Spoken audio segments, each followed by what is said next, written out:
नमस्कार ओमकार जी, बहुत-बहुत स्वागत है आपका। नमस्कार अंजू जी, आपको बहुत नमस्कार भी, बहुत बधाई भी। विक्रम सिंह जी के साथ जो आपका वीडियो था वो बिल्कुल वायरल हुआ और लोगों ने सिर माथे पर लिया और एक नया कीर्तिमान आपके चैनल पर हम लोगों ने बनते हुए देखा है। तो बहुत बधाई आपको। बहुत-बहुत धन्यवाद सर। आपके ऐसे ही शब्द मेरा हौसला बढ़ाते हैं। सर, आज हम बात करने जा रहे हैं दिल्ली में जो हलचल मची हुई है सर। राहुल गांधी और केजरीवाल के बीच में भी तू-तू मैं-मैं शुरू हो गया है सर।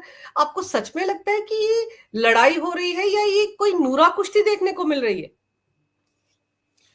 देखिए, राहुल गांधी भी नॉन सीरियस हैं, अरविंद केजरीवाल भी नॉन सीरियस हैं।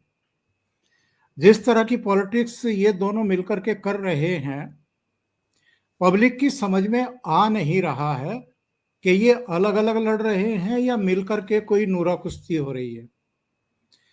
अब जिस तरह की गतिविधियां इस समय चल रही हैं, जिस तरह के बयान राहुल गांधी दे रहे हैं अरविंद केजरीवाल के बारे में, वो हुँ। शीश महल भी उनको याद आ रहा है, उनको वो उनकी छोटी कार भी याद आ रही है, तमाम चीजें याद आ रही हैं।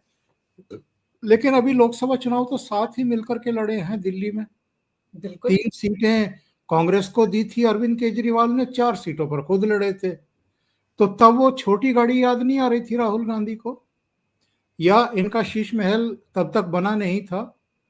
अचानक ये अभी लोकसभा चुनाव के बाद उग आया और राहुल गांधी को दिखाई दिया है। इनकी विश्वसनीयता एक्चुअल में कुछ बची नहीं है।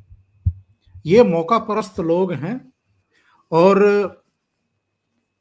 चूंकि मोदी को रोकना है, हुँ। मोदी को हराना है, भारतीय जनता पार्टी की जो चुनौती है, और चुनौती भी कोई छोटी मोटी नहीं है।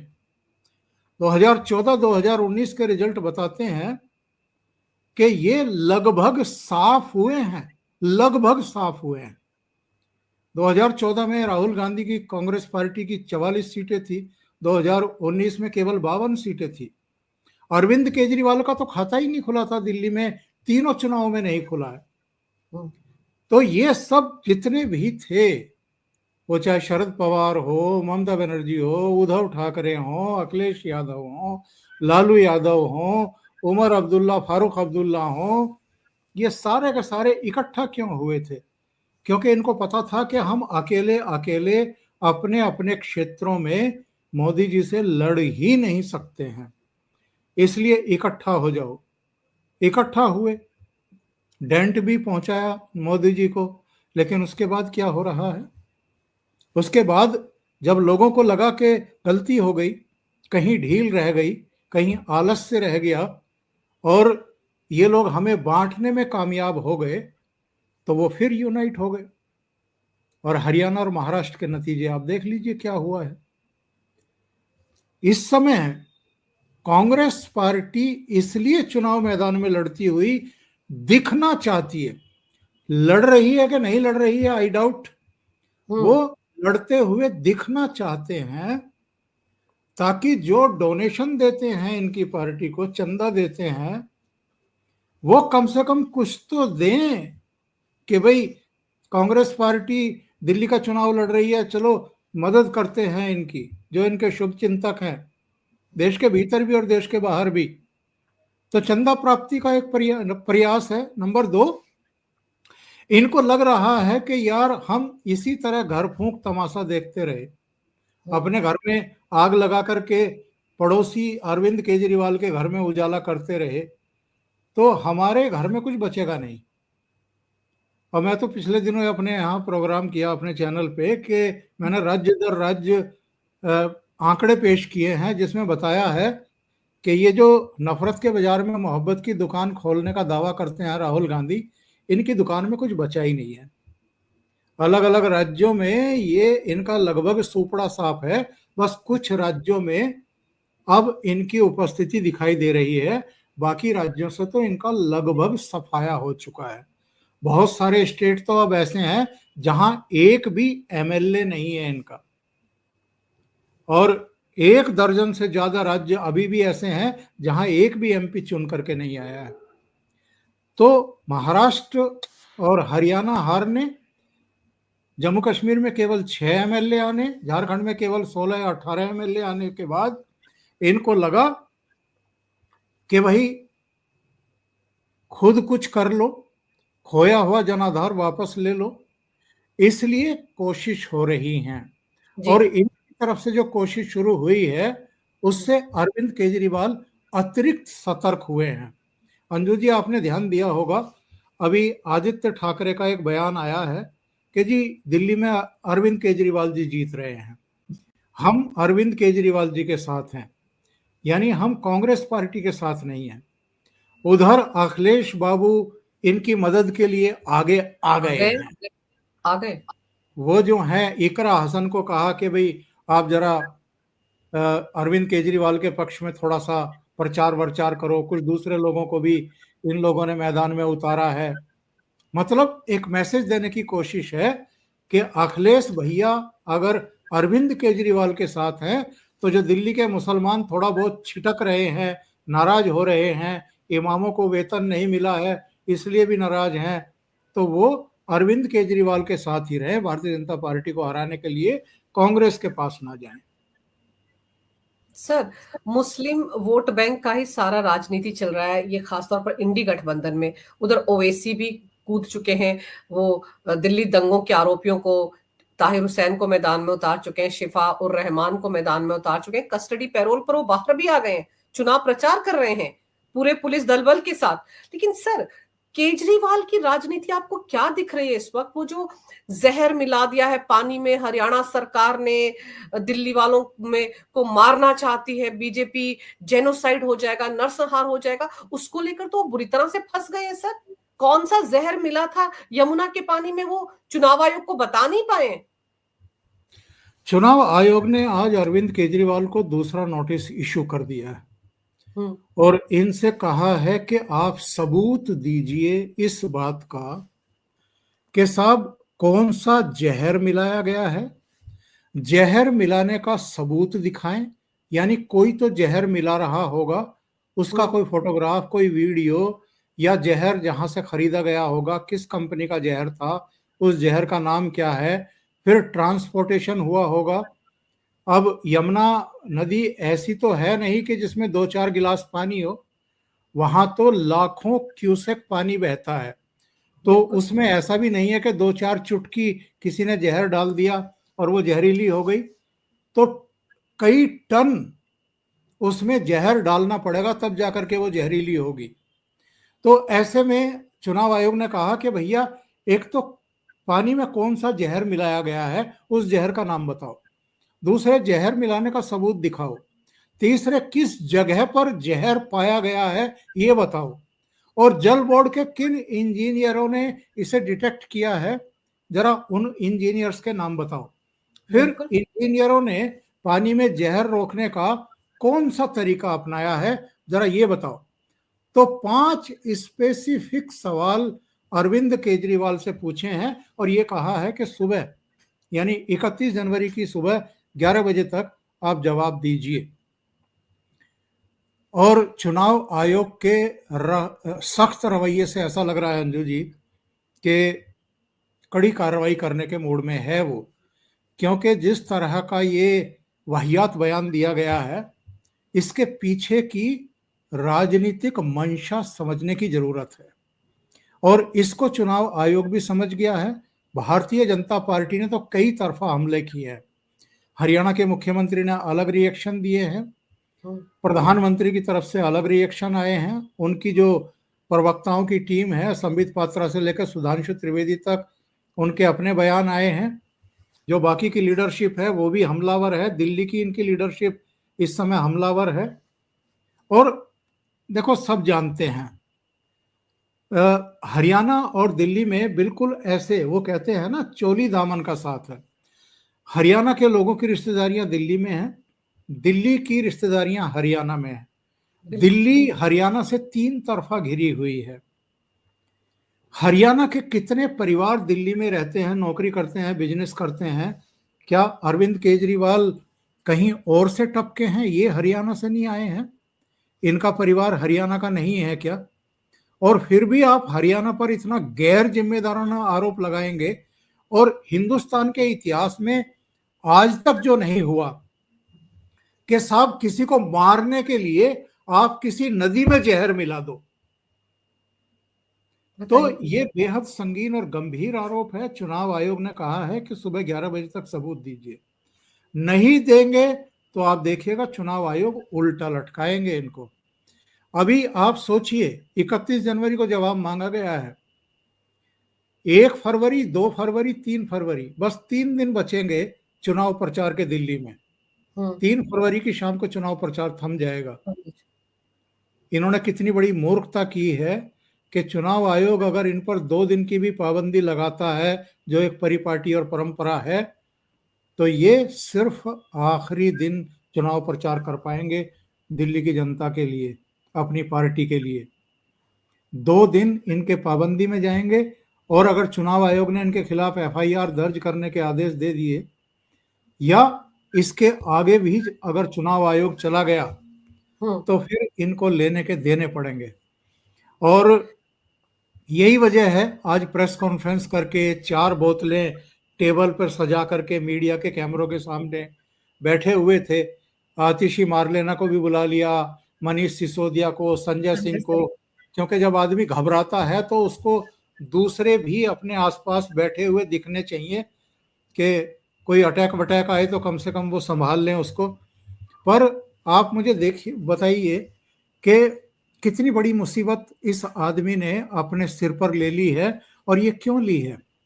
क्योंकि अरविंद केजरीवाल दिल्ली की आबो हवा से अवगत हैं। इंटरनल सर्वे हर पार्टी कराती रहती है, वहां से रिपोर्ट्स आ रही हैं, इसलिए रोज नए नए शिगुफे छोड़ रहे हैं।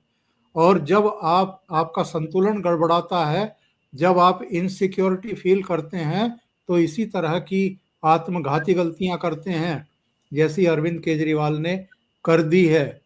मुझे एक बात बताइए, भारतीय जनता पार्टी हो या कोई दूसरी पार्टी हो, अगर किसी शहर या किसी राज्य के मतदाताओं से उनको वोट लेने हैं, तो वो उनको जहर दे करके मारेंगे या उनकी खुशामद करेंगे, उनको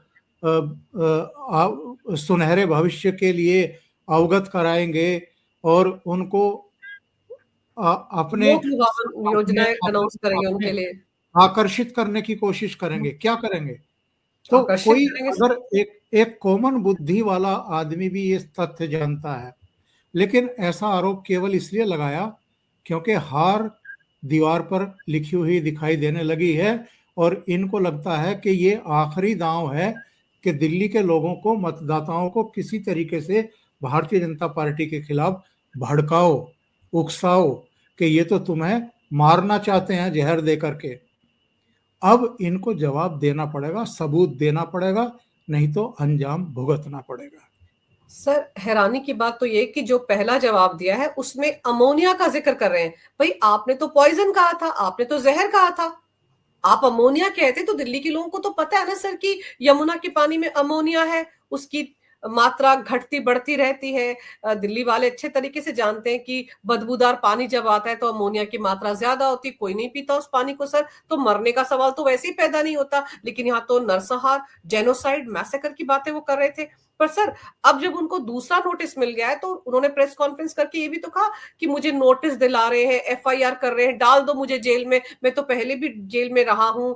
आप चुनाव आयोग जो है वो बीजेपी के कहने पर चल रहा है, मोदी सरकार के कहने पर चल रहा है, वो ये आरोप भी लगा रहे हैं मैं किसी नोटिस का जवाब नहीं दूंगा, यहां तक उतर आए। मतलब इस वक्त वो अपने आप को शहीद दिखाने की कोशिश कर रहे हैं कि अगर उनके खिलाफ एफआईआर दर्ज होगी, जैसे सोनीपत में भी उनके खिलाफ एफआईआर दर्ज हुई है सर, 17 फरवरी को उनको वहां हाजिर होना है। तो मुझे तो ये लग रहा है कि इस वक्त वो पुरजोर कोशिश कर रहे हैं कि एक तो सिंपैथी वोट मिल जाए और कोई ना कोई कार्रवाई उनके खिलाफ हो जाए ताकि वो रोना गाना शुरू कर दें, विक्टिम कार्ड खेलें। नहीं, आदमी नोटिस का जवाब तो तब देगा ना जब जवाब देने की स्थिति में हो। है क्या जवाब देने की स्थिति में ये आदमी? इसके इनके पास में कोई सबूत है क्या इस बात का कि जहर मिलाया गया? और जहर का नाम दे सकते हैं क्या? ये किसने मिलाया है, क्या दे सकते हैं इसका जवाब?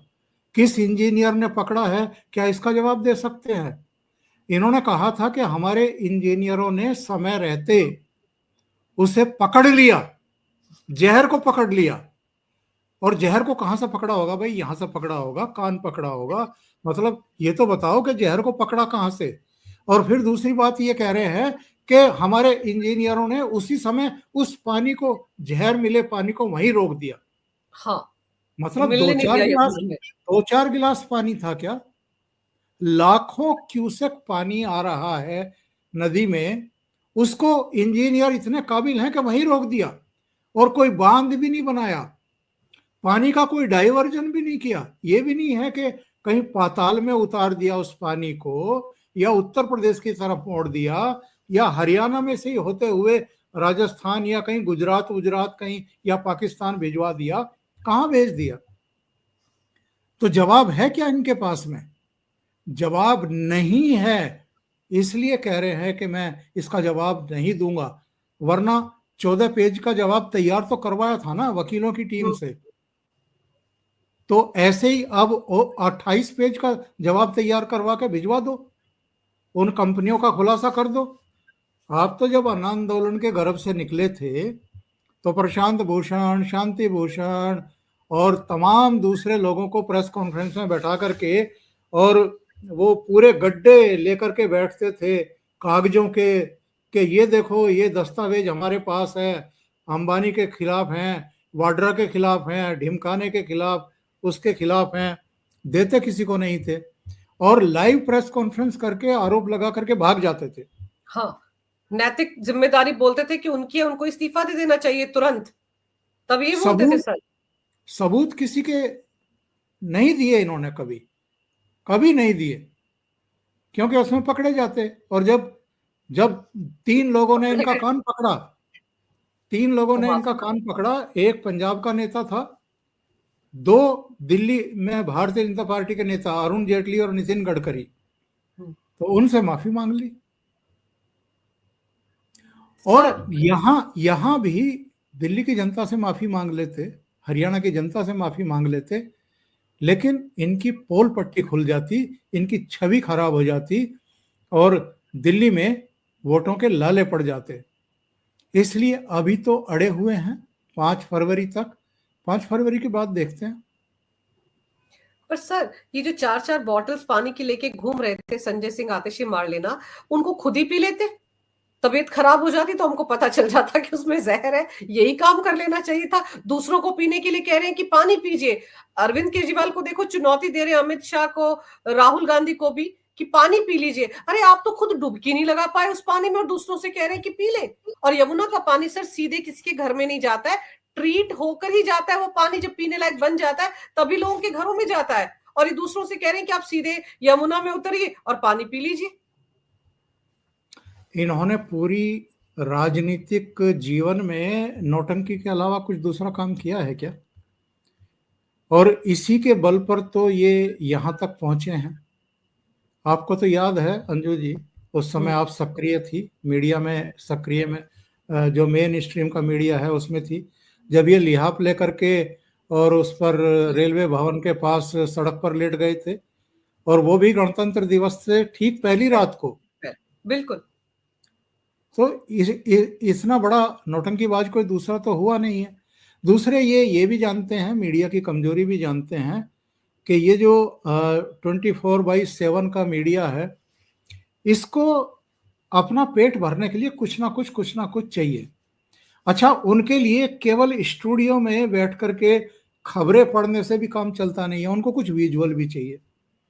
तो ये जो संजय सिंह और ये जो दूसरे तमाम लोगों के नाम आप गिना रही हो कि वो बोतल लेकर के बीजेपी मुख्यालय की तरफ जा रहे थे, और उधर स्वाति मालीवाल देखो कितना, वो सर, कितना वो तो बढ़िया अलग ही लेवल पे इनकी चल रही है सर। वो इनकी अलग लेवल पे इनकी चल रही है। ये इनकी ट्रेनिंग कितनी सॉलिड होती है कि इनके स्कूल से कोई निकल करके भाग भी जाए तो वो ड्रामा करने से बाज नहीं आता है।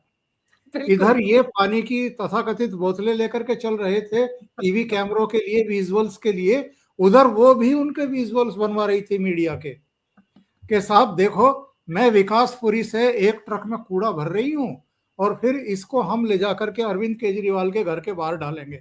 तो मीडिया की तो पो आ रहा है। मीडिया को आजकल महाकुंभ से भी खूब विजुअल्स मिल रहे हैं, और ये यहाँ भी जो है खूब विजुअल्स उपलब्ध करा रहे हैं, तो उनकी टीआरपी में कोई कमी नहीं है। तो ये मीडिया की भी जो कमजोरी है, जो नीड्स हैं, वो भी उपलब्ध करा रहे हैं। तो सब वो कहते हैं ना कि सिर कढ़ाई में, पांचों उंगली घी में और सिर कढ़ाई में, तो मीडिया का भी सिर कढ़ाई में है, पांचों उंगलियां घी में हैं, और इनकी राजनीति चल रही है। ये अपना मैसेज भेजने में कामयाब हैं अपने मतदाताओं तक। सर और ये मीडिया पूरा की तो सर मीडिया के तो वारे न्यारे इसलिए भी है ना कि लंबी लंबी एड्स आ रही हैं पंजाब से। अब देखो भगवंत मान की एड्स तो आंध्र प्रदेश और तमिलनाडु के टीवी चैनल्स पर भी चल रही हैं। तो मीडिया की तो जेबें भरी जा रही है इस तरीके से, तो उनको तो इन्हीं के वीडियो दिखाने, और प्रेस कॉन्फ्रेंस जो तथाकथित सर अरविंद केजरीवाल करते हैं रिकॉर्डेड सी, उसको वो लाइव प्ले करते हैं। मीडिया मैनेजमेंट का भी इनसे बड़ा मास्टर अभी तक भारतीय राजनीति में कोई नहीं है। मैं आपके प्रोग्राम में पहले भी कह चुका, इस देश में 30 से ज्यादा मुख्यमंत्री हैं, पर मुख्यमंत्री एक्चुअल में देश में एक ही है मीडिया के हिसाब से, तो अरविंद केजरीवाल। बाकी तो किसी मुख्यमंत्री की शक्ल कभी हम देखते नहीं है टेलीविजन चैनलों पर। कभी कुछ ममता बनर्जी दहाड़ती हैं तो उनका थोड़ा बहुत दिखाई दे जाता है, बाकी और किस मुख्यमंत्री का चेहरा दिखाई दे रहा है। तो वो तो जो जितना फेंकता है, मतलब टेबल के नीचे से फेंकता है, उसका चेहरा उतना ही दिखाया जाता है। और कुछ एजेंसियां भी हैं जिनके माइक जो हैं और वीडियोग्राफर कुछ नेताओं के पीछे घूमते रहते हैं, और एजेंसियों के बारे में मेरे पास जानकारी है कि वो भी नगद नारायण दो तो आपके विजुअल्स, आपके बयान डेली एक रिपोर्टर जाकर के लेगा और उनको प्रसारित करेगा। तो ये सब खेल इस देश में चल रहा है। ये अगेन साहब एक बड़ा इशू है, जी। और पता नहीं सरकारें कभी इस इशू को ठीक से टैकल और एड्रेस कर पाएंगी कि नहीं कर पाएंगी। लेकिन सर इस वक्त जब मैं और आप ये रिकॉर्डिंग कर रहे हैं, तो जो कपूरथला हाउस है दिल्ली में, जहां पर भगवंत मान सिंह आकर ठहरते हैं, उनके यहाँ तो ईसी की टीम पहुंची हुई, दिल्ली पुलिस पहुंची, क्योंकि उनके खिलाफ तो शिकायत आ गई। गाड़ी बरामद हुई थी जिसमें पैसा मिला है, शराब की बोतलें मिली हैं, आम आदमी पार्टी के पोस्टर मिले हैं, और खबरें ये आ रही हैं कि वहां पर पैसा डंप करके रखा गया है कपूरथला हाउस में। पंजाब से लगातार गाड़ियां आ रही हैं पैसा लेकर, इसके लिए ईसी की टीम वहां पहुंची हुई है। देखिए, चुनाव आयोग पर आरोप लगा देना सबसे आसान है सबके लिए। जब महाराष्ट्र में चुनाव हो रहा था, चुनाव प्रचार हो रहे थे, तो आपको याद होगा एक दिन में 2 बार उद्धव ठाकरे के हेलीकॉप्टर की तलाशी हुई थी, 2 अलग-अलग डेस्टिनेशन पर। उस समय उद्धव ठाकरे किस लैंग्वेज में बात कर रहे थे, और वो किसी और पर आरोप नहीं लगा रहे थे, चुनाव आयोग के जरिए सीधे प्रधानमंत्री पर आरोप लगा रहे थे। उसके बाद हमने ये भी देखा कि देवेंद्र फडणवीस के भी हेलीकॉप्टर की तलाशी हुई है, जो दूसरी भारतीय जनता पार्टी की लीडरशिप है उनके भी हेलीकॉप्टर, उनकी गाड़ियां, वो सब खंगाली गई हैं। अलग अलग जगहों पर औचक निरीक्षण हुए हैं। तो ये कार्रवाइयां चुनाव आयोग किसी बेस पर, किसी सूचना पर करवाता है। उस पर आरोप मढ़ देना सबसे आसान काम है, लेकिन उसके सामने जो चुनौतियां हैं निष्पक्ष और स्वतंत्र चुनाव कराने की और सबको समान अवसर उपलब्ध कराने की, उन चुनौतियों को कैसे फिर वो मीट आउट करेगा।